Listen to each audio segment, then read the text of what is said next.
It's time for HawgSports Live from HawgSports.com, a division of 24/7 Sports, presented by Crain Automotive. The Crain Team's got 'em. Visit them online at crainteam.com. And now with the latest breaking updates on HawgSports, here's Trey Biddy. What's up, everybody? Trey Biddy with HawgSports.com, HAWG Sports. Got to add me to this. Is it working?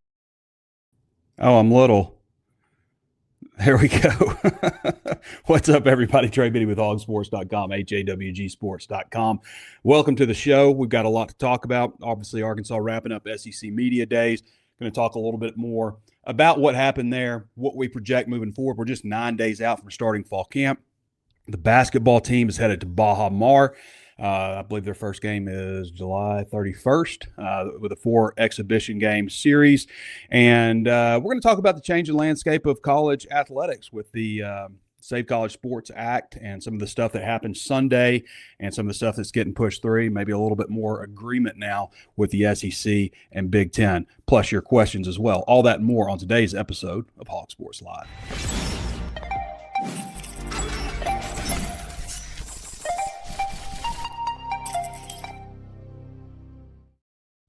Hey, I'd like to tell you about our friends over at the Crain Team. If I can pull this up. Got to let everything a little bit out of whack from my trip to Tampa. And that's not what we want. Where is it? New Crain copy. Where are we at? Okay. Jeez Louise.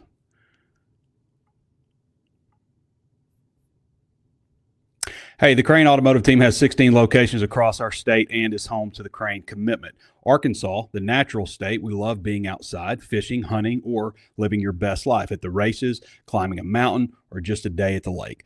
The Crain Team helps you get there with a great selection of trucks and SUVs. New full-size four-wheel drive crew cabs trucks like the F-150, Sierras, and Silverados are discounted up to $13,000 off, and you can get interest rates as low as 0% on a great selection. Let the Crain Team help you get outside. Visit us at crainteam.com today. Arkansas is a hard-working state, and we know you need to make your dollar go further.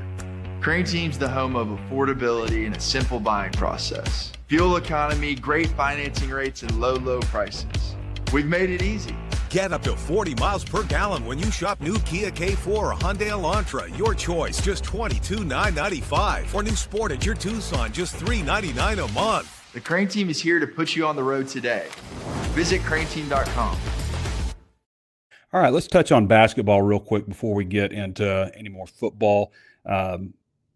We know that they're going to Baha Mar, obviously. The schedule for that is Friday, July 31st, Saturday, August 1st, Monday, August 3rd, and Tuesday, August 4th. You can watch them. That's going to be on Flow Sports. So you need to sign up for a subscription if you want to watch them on Flow Sports. It's going to default you when you go there to the annual plan, which is a discounted rate of $149.88. Do not sign up for that unless you want to have Flow Sports for the next year. If you want to just watch the Arkansas games, then you need to sign up for Flow Sports. It's $29.99 for 1 month. Okay, that's going to get you covered. I assume that's going to get you covered, yeah, for July 31st to August 31st. So sign up for that, and then you're going to need to cancel the subscription after that unless you want to continue paying month to month.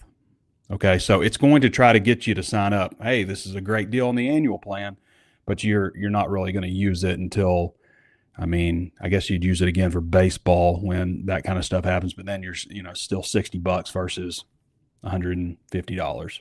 So just keep that in mind when you sign up for Flow Sports, but you are going to have the chance to watch them, and it's going to be the first time you're going to have an opportunity. Actually, I'm going to go watch them practice today. We get like 20 minutes of open practice and then an interview with John Calipari to preview this event and stuff. But until like after this, the next opportunity you're going to get to watch the basketball team is going to be late October, when they probably play that exhibition game against Gonzaga. So the conference slate came out. Arkansas plays Missouri on January 2nd to open things up. The Kentucky game isn't until February 20th, so that's down near the bottom, 1, 2, 3, 4, fifth to last game of the conference slate. So as we know, Arkansas is going to play Gonzaga in Bud Walton Arena. That's to be announced, but that'll be late October. Then you've got Indiana, November 17th, Madison Square Garden, Michigan State, the Thanksgiving Classic in Detroit on November 26th, North Carolina on December 1st in the SEC ACC Challenge at Chapel Hill. Then you play Arizona in the Hall of Fame Series in Phoenix on December 19th. You play Central Michigan December 22nd in Bud Walton Arena. Those are the dates that we know in addition to the conference slate, which just came out today. Okay. Just a couple tidbits I've been hearing. This is from a couple of people now that have been to practices. Davion Thompson apparently is very legit. He's a lot stronger on defense. And apparently what maybe some of these older guards are looking at is like, this guy's kind of skinny. He doesn't, he's only 17 years old, and they're just going to kind of run right through him. And he's been picking their pockets. And a couple of times I heard that he swatted the ball away from Mika Murinen down in the post, I guess, and Mika got kind of frustrated with him and tossed him. But I know, like, another thing that I've heard is, like, Arkansas doesn't really have just a true point guard. Jordan Smith can do anything, but he's looking for a shot. Jeremiah Wilkinson, he's looking for his shot first. But Davion Thompson apparently is the guy that's the true distributor on the basketball team. So that's encouraging stuff to hear, because I don't know that we looked at him and said, like, this is a guy that's going to play a major role this year. But it sounds more and more, and it's very early into him even practicing with the team, as he's a reclass guy. It sounds more and more like he's going to help them this year. I've bandied about on baseball that the roster that they have is about $4 million. I was told recently that's actually more like $4.5 million. For all the frustrations that we saw last year with the baseball team, we know that they were getting about $750,000 from revenue sharing. And all total with NIL and stuff, that baseball roster, from what I'm told, was about $1.5 million last year. And they're at about $4.5 million this year. So kudos to the boosters, because it's not coming directly from the University of Arkansas. They needed boosters to step up and help fund the baseball program, keep Dave Van Horn happy, because they just weren't going to get it done with the $1.5 million roster. So up to 4.5, that's going to keep them extremely competitive and going after it. And as we saw, we knew it when it was unfolding. Just kind of like with football, we knew, okay, they're in a better situation financially, because we saw the players that they were getting in, the work that they were doing with the transfer portal, and even to a higher degree with baseball, we could see that, okay, they did step up to the plate. And there was some concern. There's concern on my end that they weren't going to reset. That was a big topic of discussion during the coaching search for football when Hunter Yurachek was getting boosters together before games and having meetings. And the big topic was, we gotta do something for Dave Van Horn. We have to allocate this money towards football, because from an NIL standpoint, football doesn't get quite what it needs. So they have to allocate more of that revenue sharing money to football. So, yeah, I've heard that from a couple of people completely independent of one another on Davion Thompson. So that's good news. Arkansas was picked last. Back to football. Arkansas was picked last, as we expected, in the media poll, the preseason media poll from SEC Media Days. 100% expected. The good news is most of the time we don't get the last place team right. So maybe there's a good chance Arkansas doesn't finish last. I've said before, I pointed out, I still believe that this team has a good enough roster, and we'll find out what they have at quarterback, because that's very important. We don't know what they have at quarterback, and I don't even think the coaches know what they have at quarterback, but I think they have a good enough roster if they can win in key areas, penalties, turnovers, special teams. If they can win in those departments, then they can get to a bowl game if they get quality quarterback play, which they should if they protect the football, right? They should be able to manage a game effectively, in my opinion. So we'll see. I'm not like predicting that to happen. I'm just saying, like, those are the things that need to happen. The comments were really interesting after my walk and talk. There were some, there were some very predictable ones. Arkansas is going 8-4. Arkansas is going to win 10 games. And then on the other side, Trey, like, you're so wrong. Why are you sugarcoating this and all this stuff? I'm just telling you, like, I don't have the luxury of, like, a lot of Razorback fans of just, like, being numb to it. Or I'm just going to, if they start winning, then I'll start paying attention. Like, I don't have that luxury. Like, for me, I can either go in with a terrible attitude that this team is going to suck, and yeah, I'm probably going to predict them to win, 4 games, maybe 5, depending on how I feel after fall camp, but, probably 4, and we'll give or take from there. And I'm going to go in hoping that they surprise me, not just expecting them to be awful. And that's not me being wrong or me being right. It's just the choice that I've made. It's just a choice. It's an attitude. I don't want to be miserable. I would rather be miserable at the end of it when they do prove me, right in predicting them to win like 4 games. When they prove that, then I can, be miserable. But like, being miserable leading up to football season, such a fun time generally. And I know it's been a rough 15 years. I get that. But and I had the same approach last year. Last year I felt very much like that team was going to win 4 games or they're going to win 8 games. And nothing really in between. And they probably should have won 4, but all the turnovers and stuff. Last year's team doesn't turn the ball over. Maybe they have more success. Definitely have more success. I don't think there's any question. I mean, that offense was pretty explosive overall. Definitely, I think they have more success. LEDs. This is crazy because people are like, yeah, the lasers and the LED and the new audio system, that's great, but just win football games. After, talking out the other side of your mouth that, why don't we have an LED system? Why don't we have a multicolor LED system for the stadium? And then the number of comments about the Jefferson Pilot 11 o'clock games. I mean, you know how many times I've heard Jefferson Pilot over the past week? So these are the games, by the way. The Tulsa game, which is the third home game, week 4. Is that right? Yeah, week 4. That's going to be at 7 o'clock. So this is when this thing will really get to be debuted. Okay, so you got the Tulsa game, 7 o'clock kickoff. Tennessee and Missouri could be at night. Those will kick between 2:30 and 7 p.m. South Carolina will likely start or finish at night. That'll be 2:30 or 7 p.m., and you're back to standard time, so it gets darker earlier. And then the only 11 o'clock and noon games will be Georgia and LSU. So you will have some opportunities to showcase it. Every team in the SEC either has or is getting this season LED lighting now. Arkansas and Missouri, the last ones to announce for that, but they will have it. But Arkansas is the second team in the conference to have a permanent laser situation, which looks really cool, actually. I remember when they did it for the basketball game, I was like, man, that's pretty sweet. That's a lot better than I expected. Because I can remember way back when it was like they're installing a laser thing, and it was really just on that hog, and it would like act like it was running, and it was kind of – it was crappy. It was terrible. It was a waste of money. It didn't look good at all. But some of the new stuff that they've got, I mean, it looks like letters are being painted on the court. And in this case, it'll be the field. So it's a lot better system now. So and an improved audio system. I don't know what it's like for you guys, but when I'm in the stadium and I sit, anywhere between the 35s,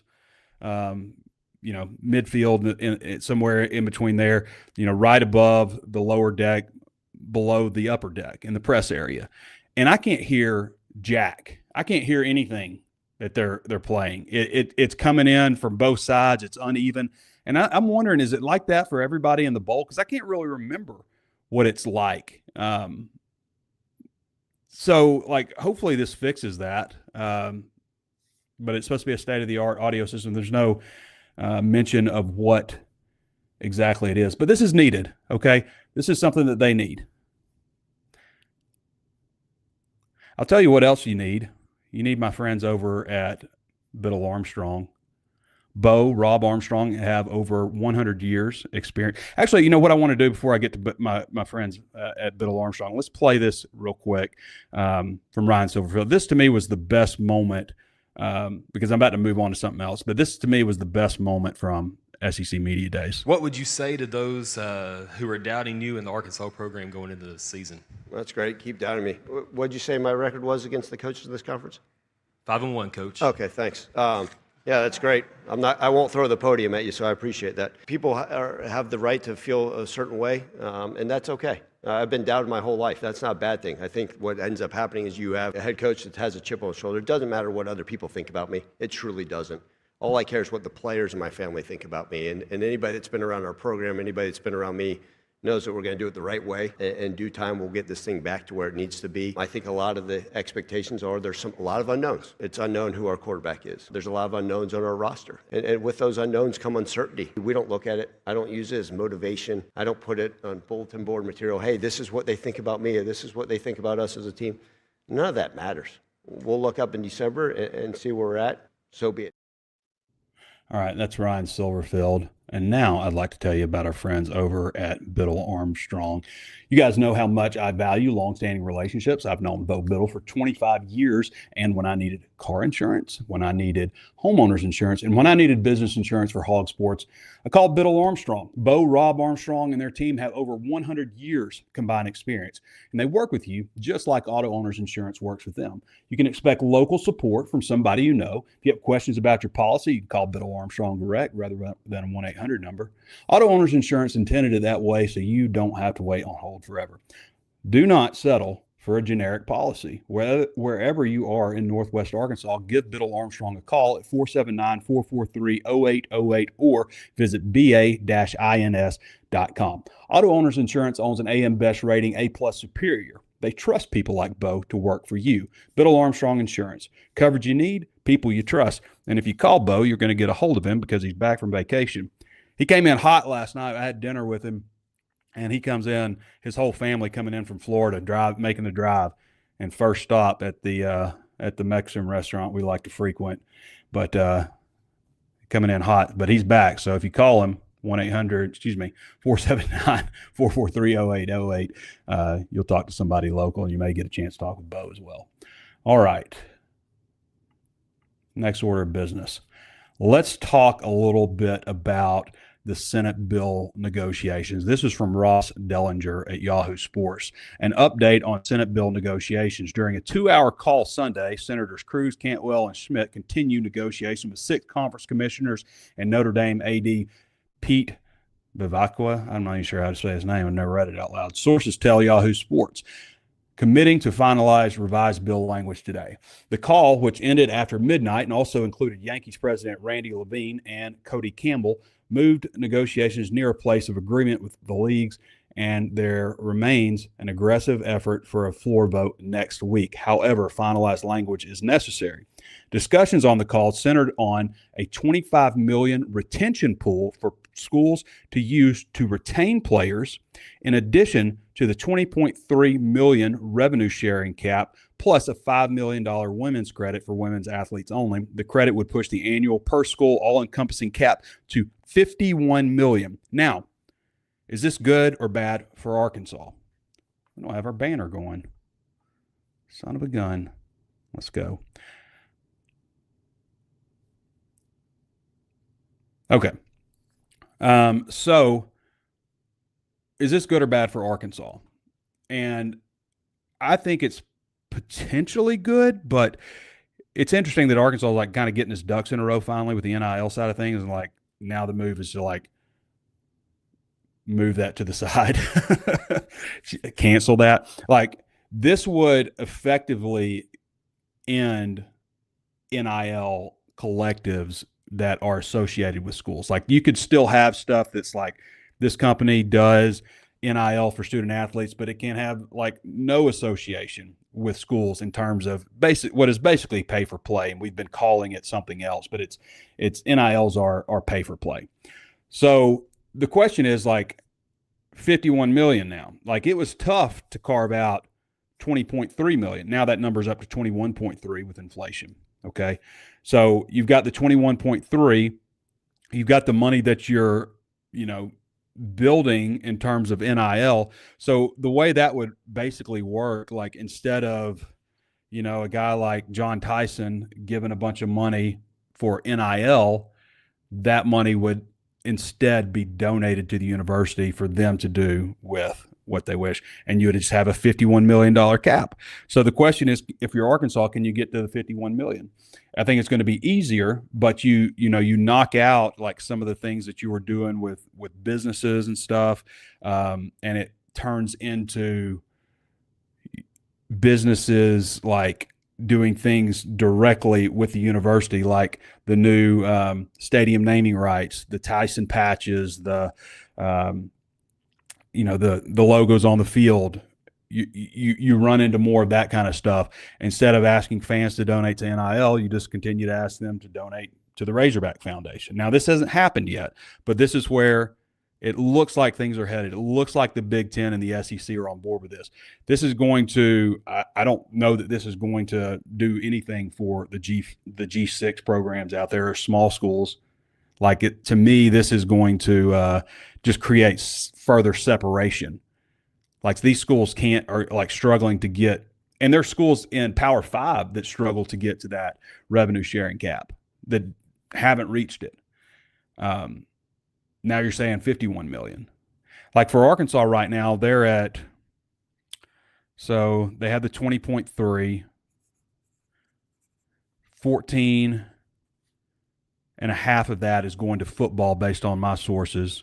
And I think you've got probably another about 11 million in NIL that football is garnering to get you to about $25 million roughly.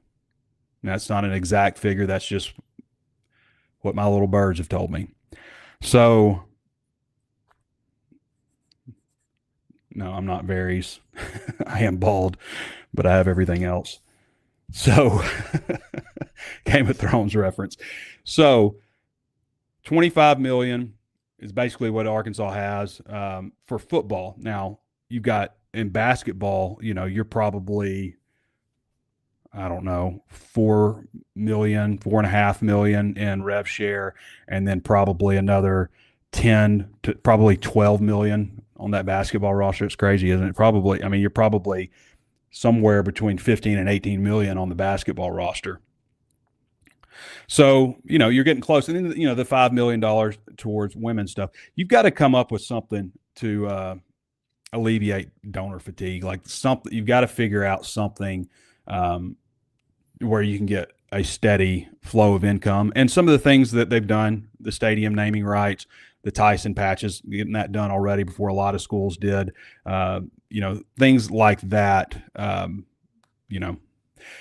and hopefully this does what it's supposed to do. And if it does, that will change the whole thing for NIL collectives, and it'll all be more on the school. Now, you'll still have opportunities to do legitimate NIL stuff, which you should be able to do. Like, you should not tell somebody you cannot go out and have sponsorships, but that's not what we've been doing. We have been enticing kids to go to a school or to remain at a school, and if you do that, I'm going to get you this deal. That would end. I'm for that.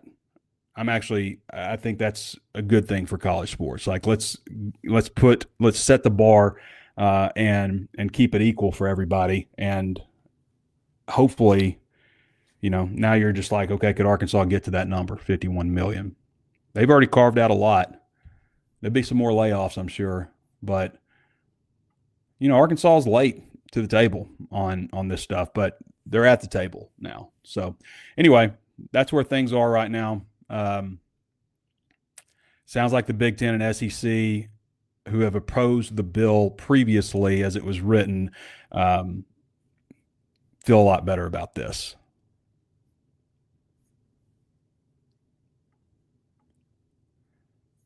All right, so now we're asking about Arkansas football. Can it get back to relevancy? And I pointed to several things earlier. Penalties, turnovers, special. Guys, like, people do not talk about that stuff enough. We all talk about defense. We all talk about offense. We do not talk about just the key fundamentals. And I mentioned that on the walk and talk, just, pre-snap penalties, often a lack of focus. Post-snap penalties, lack of discipline. Those are things that Arkansas can take care of. Arkansas can be a low penalty team. Okay? That's up to them. They can be a low penalty team. That's something that they can control. Okay? Can they force turnovers on defense? You know, that's not something that you just go out and say, hey, we're going to do this. Like, if you practice it, then hopefully you will. But that's not just like a give. Like, you can be a low penalty team. You may not force a lot of turnovers. You can hold on to the football. You can be smart and protect the football. That is on you. You're going to have turnovers. That's going to happen. But you can be smart and you can be a low turnover team. That's on you. 1 and 3 are on you here. Okay? 4, special teams unit that doesn't hurt itself. I think that can be on you too. You practice special teams. You dial it in. Maybe you're not an explosive special teams unit, but you don't make stupid mistakes. You don't run into the kicker. You don't lose contain. You stay in your lanes. You stay disciplined. You don't try to do too much. You just do your job, and you can have success on special teams.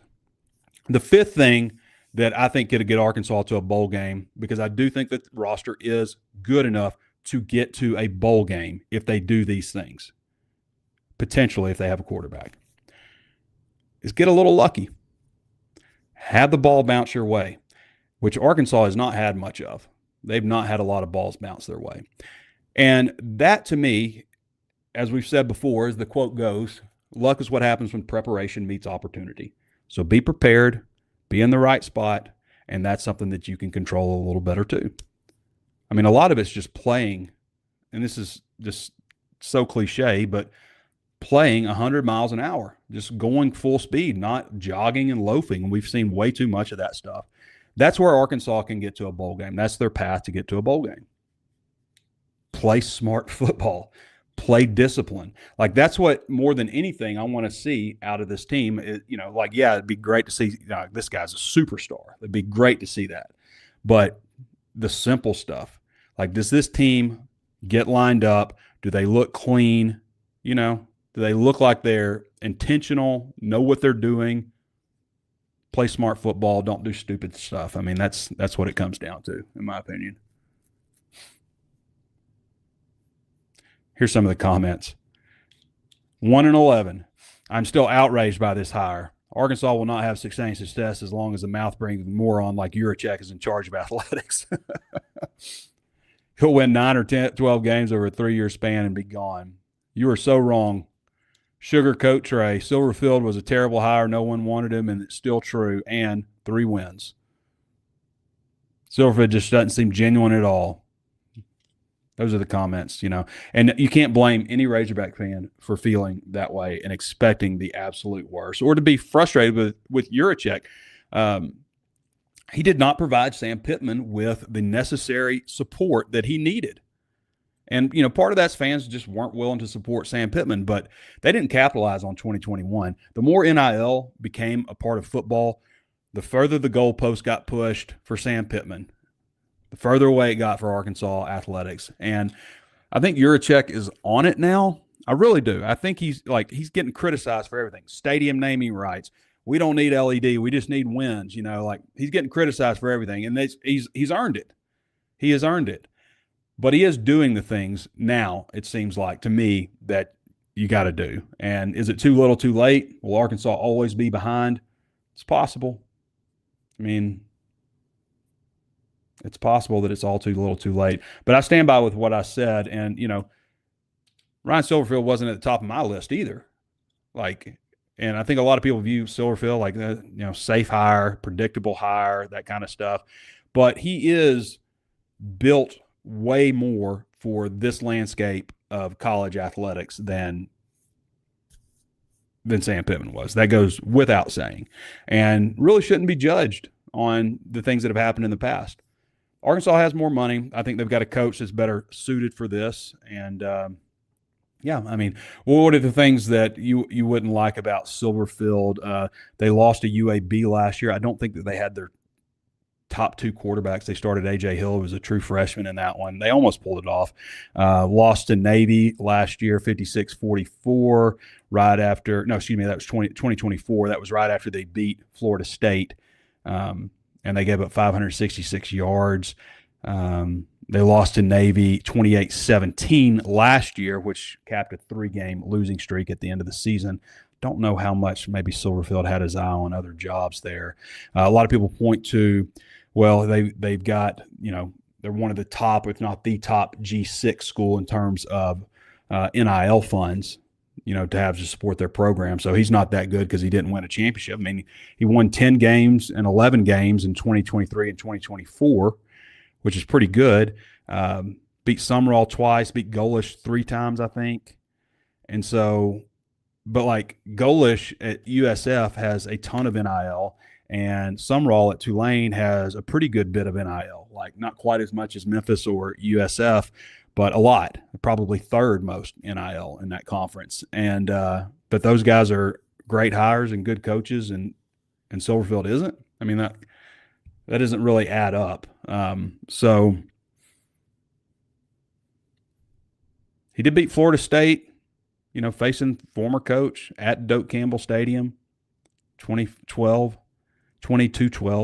They beat Iowa State 36-26 in the AutoZone Liberty Bowl. They beat West Virginia 42-37 in the Frisco Bowl. And then, of course, they beat Arkansas last year. So those are some notable wins for their program against programs that all had significantly more NIL resources than what he had at Memphis. Bet Saracen, if you use the promo code BIDDY250, capital B-I, capital B, lowercase I-D-D-Y, 250, and you sign up at Bet Saracen and you put $25 down on your first bet, you'll get $250 back in bonus bucks to use on Bet Saracen. So pretty sweet deal. For the local guys, Arkansas's #1 sports betting app, Bet Saracen. There's plenty of MLB to bet on. There's some futures you can bet on with college football and more, all at Bet Saracen, the only local guy in Arkansas right now. Everybody else is sold out to the national brands. Arkansas's Fab Five for Bet Saracen. Yo, Sid, what spread you checking out, man? I'm checking out the Hogs on Bet Saracen. Rainwater's exclusive specials and tons of Bet Saracen options make it Arkansas's favorite sports betting app. And they take more action on the Hogs than any other sports book in the world. Guys, I am confident it's because we do their TV ads. I agree with that. Amen. Bet Saracen. Hey guys, if you're looking for fast, reliable, consistent internet service, also check out our friends over at Ozarks Go. You can go to ozarksgo.net/hog, HAWG, find out if they're available at your area, or go to 479-684-4900. Fast, reliable, consistent internet service at a great rate. They're not going to jack your rate up from year 1 to year 2. And on top of that, I've never had an outage with them, except for a scheduled outage, like where they notify you, like, hey, it's 2:00 in the morning, we're going to have an outage, and that's been few and far between too. So great service over at Ozarks Go. I've been a customer of theirs for, I guess, over 5 years now, or coming up on right at 5 years. All right, let's get to some questions.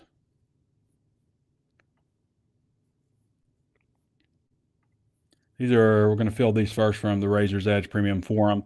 So let me make sure I got everything covered I wanted to cover today first.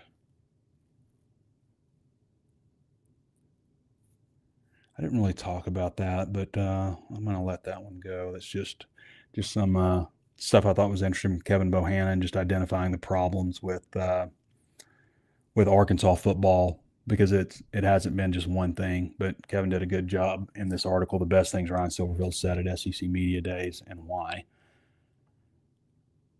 Okay. Joshua 11 says, Trey, 2 questions. Is Coach Ryan Silverfield doing a majority of the NIL fundraising on his own, or is he getting help from the ad? Oh, yeah, he's getting help. I mean, they're getting help from Link U. Link U has got a pretty good plan on some of the things he's doing. But yes, no, he is fundraising. He's getting out and talking to people. But the Link U has got a whole program, especially I think some of the stuff that they do with businesses, I think has been really beneficial. And we'll see how long, that's a thing, or, if you restructure how you do things with the Link U, if this Save College Sports Act is passed. Also, with Bryant Williams starting at right tackle, does that not tell us KJ is QB1 since he is a lefty? What is the motive for not naming KJ QB1 at this point? So I think they just feel Bryant Williams is a better fit for right tackle, because Kavion Broussard is your more athletic, quicker tackle. And while Bryant is the way it's put to me by Quincy Rhodes is Bryant is more patient, and Kavion is more, quick and athletic. So Bryant does have that experience, but I think maybe if you feel like we got to stop the quick edge rusher, I think Kavion probably makes sense at that side. But Bryant also makes sense for his experience. But having said that, KJ, I would just be really surprised if KJ Jackson isn't the starting quarterback. And then motive for not naming him QB1 at this point, I guess to keep the competition going, to keep the focus and the drive going from those guys, because I just feel AJ's got a long way to go still before he's ready to start in the SEC. So that's probably what it's got to be. I don't know the benefit of repping those two quarterbacks equal amounts all the way leading up to the first game. I think that if it were me, and it's not me, but if it were me, I would end that type of competition as soon as I knew, end a week into camp, I would probably make that call, because I want to start making sure I get as many reps as possible with KJ in the first team offense. That's what I would do. I think you lose that competition edge because you start sacrificing the reps with the first team. And maybe they'll do that, and maybe they just want to keep it quiet for no other reason than to keep it quiet, but I don't see the benefit in it. Tinfoil Hog Hat says, Trey, any news on Monte Harrison? He was banged up in the spring, so that's why we didn't see him much. I need to know whether or not to reference him when my wife asks why I care so much about 19 to 23-year-olds when I'm in my early 30s, is because Monte gives us all hope. Look, your wife shouldn't be saying that kind of stuff. Like, she doesn't get it. Like, you could ask her, why she cares about, whatever ridiculousness she cares about. I'm not working out because it's good for me. I'm working out because I still have a chance to play at this level. The Monte Harrison he wouldn't have a future in college football with the new, 5 for 5 and all that kind of stuff. But your wife doesn't need to worry about that. And I don't like that question. I don't like that question from her. You can play the audio for her. It's not a fair question. They always pick out stuff that we love, don't they, to criticize? My wife, I've told you, she does not like me playing that college football video game, but I like it. I'm in a 32-man league. It's fun. But she has picked that out to make fun of me over. Live and Guy says, Trey, any concerns over the two players out for the season with football? Also, how significant is the impact of the shorter fall camp? One's a punter and one's a junior college end, so who wasn't here. So I think if you were going to lose a guy, end wouldn't be the worst spot to lose him at, because I do feel like they've got a pretty good amount of depth on the defensive line right now. Let's see, who is the guy that's stepping in at punter? Is it Rush? I think it's Rush. Or is he the one that's hurt? Heck, I can't remember. He's a punter who is a freshman. It sucks. He tore his ACL, but he'll be back. So I'm not terribly concerned over that. Willie B. Hardigan. Trey, you are offered this deal. I got to read this before this guy. His name's Willie B. Hardigan.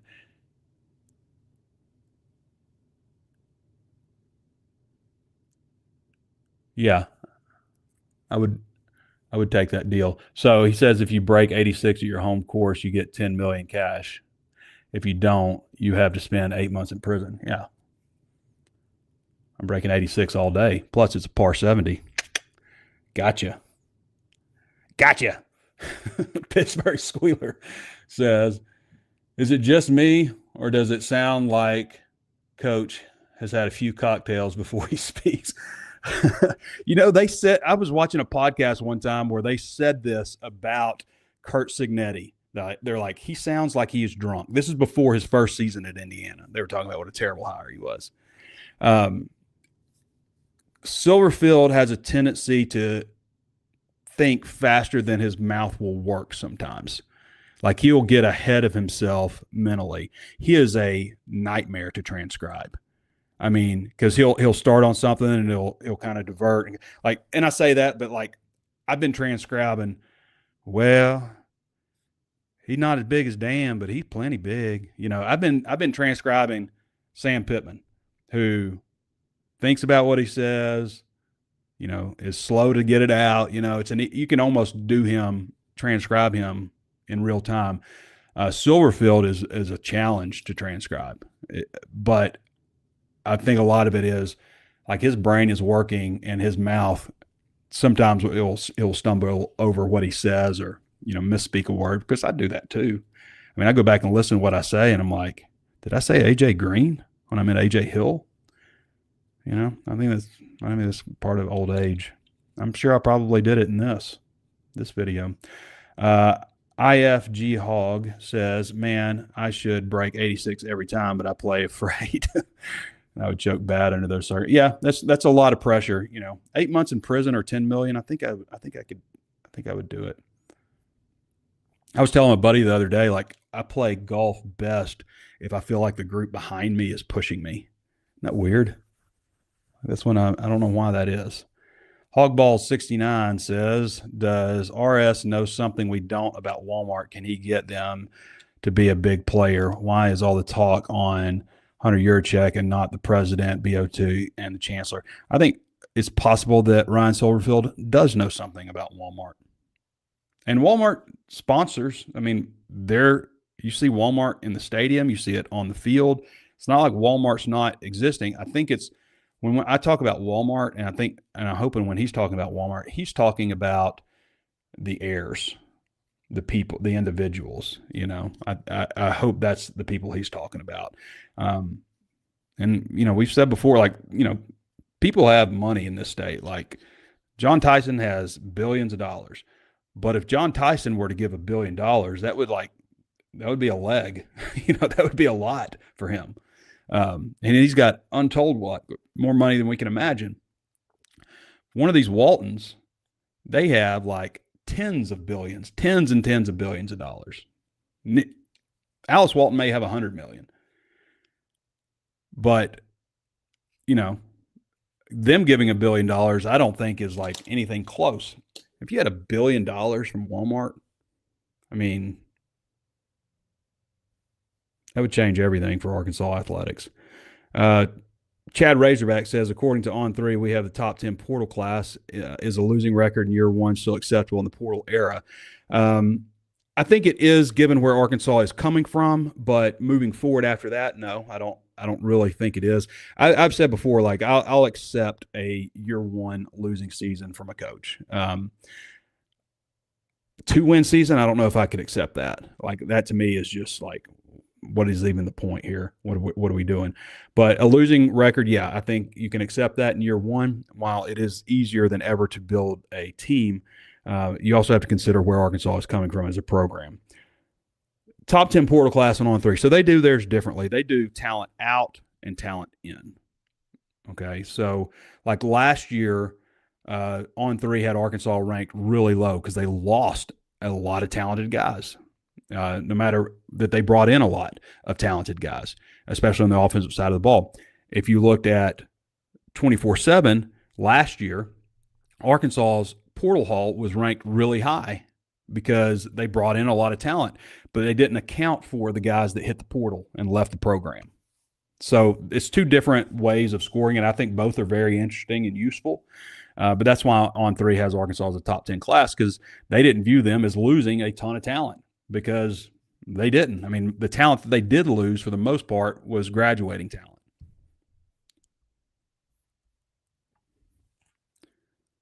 Bayou Hog. I choke on 25 cents a hole if there's a carryover, man.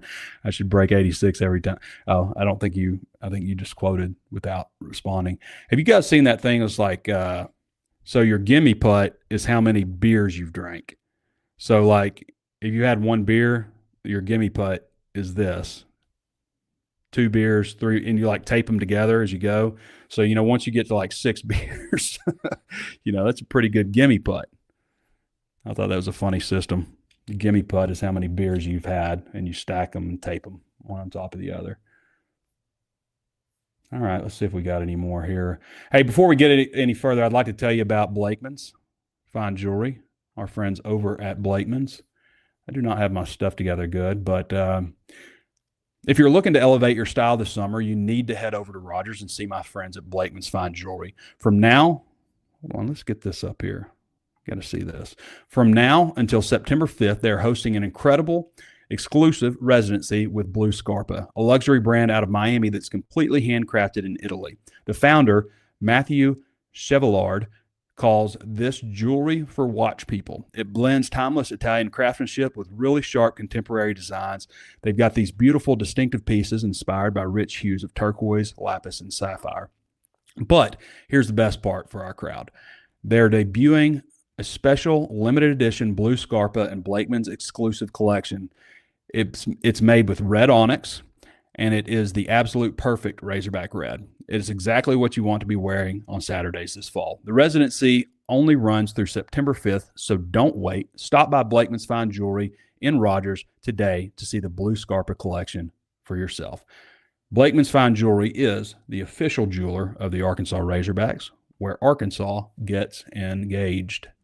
Which, guys, it's engagement season also. Like, if you want to have a summer wedding, usually about a year-long engagement. You know how it goes. You got to book the place. You probably don't. Some of you know how it goes, I guess, if this is your second time around.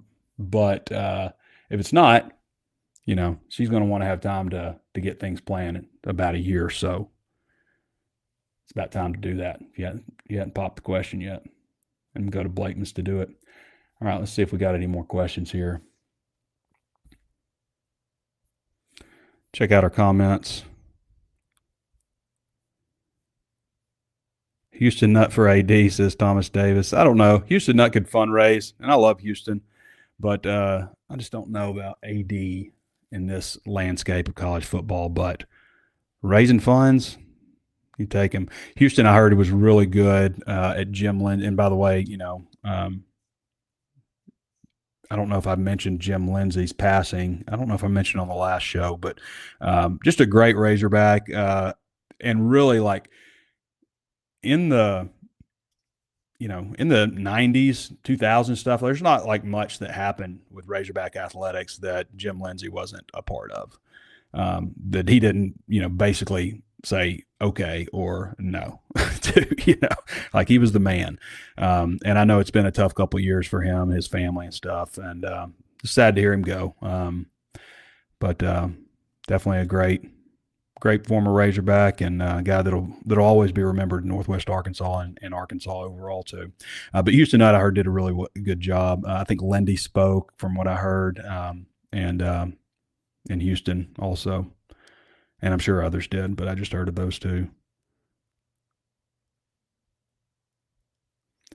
Learfield landed Illinois, a really good patch deal this morning. Who do you see being the RB that gets the most touches? I think Braylon will, like if he stays healthy. I think that we're going to see Sutton probably around 10 to 12 carries a game, but also catching a lot of passes. That's kind of what he did at Memphis, so I would expect that to probably be pretty similar.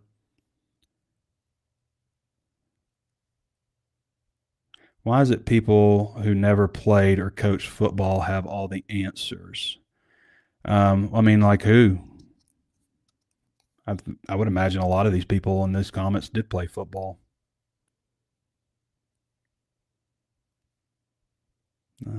Sunbelt champs. Hogs will be Sunbelt champs by 2030. What are we talking about? If Ron Roberts turned this D around, a lot of people will be eating crow. I'm surprised by some of the reaction on Ron Roberts. I've broken down, his defense and his success as a defensive coordinator. I think it's pretty solid. Like, are they going to be great on defense next year? Probably not great, but I think that they'll be dramatically better than they were last year. Maybe that's not saying anything at all. How does the Sam Pittman era play out if NIL never happened and everything stayed like the good old days and there was no COVID also? Because COVID also hurt him. I mean, I still think that there was a bit of a learning curve, but as we saw, like, guys, with Arkansas got worse and worse. I mean, they had an okay 24. It wasn't really that good overall, but Arkansas just seemed like more and more loss and less respect the more that NIL became a factor. I mean, Arkansas was a poverty program. Like, they just did not have money. I mean, we're talking about like probably a $16 million football roster. I mean, in the SEC last year. It's just not very good. So, all right, everybody. Check out our friends over at Back Nine if you're looking to work on your swing. It's getting hot out there, so it's good time to practice over at Back Nine. It's over on College Avenue there's a CrossFit there. It's like where Green Acres splits off. But you can go to the Back Nine golf app and hover over Arkansas, Fayetteville. It's the only one in Fayetteville, and you can book a free demo over there. So go check out our friends over at the Back Nine. They've got 4 hitting bays. They've got massage chairs, pool tables, bar area. It's BYOB, so you can come in there and bring your beer and play golf with your friends. Bring a guest. Pretty good setup. All right, everybody. That's the show today. Appreciate you hopping on. I'm going to go over to Razorback basketball, and we'll have plenty of coverage over at HawgSports on that. John Calipari is going to talk afterwards. We'll watch some of these guys play and have some video and all that kind of good stuff as well. Okay, everybody. Appreciate you joining me. This has been Trey Biddy with HawgSports.com. We'll catch you next time.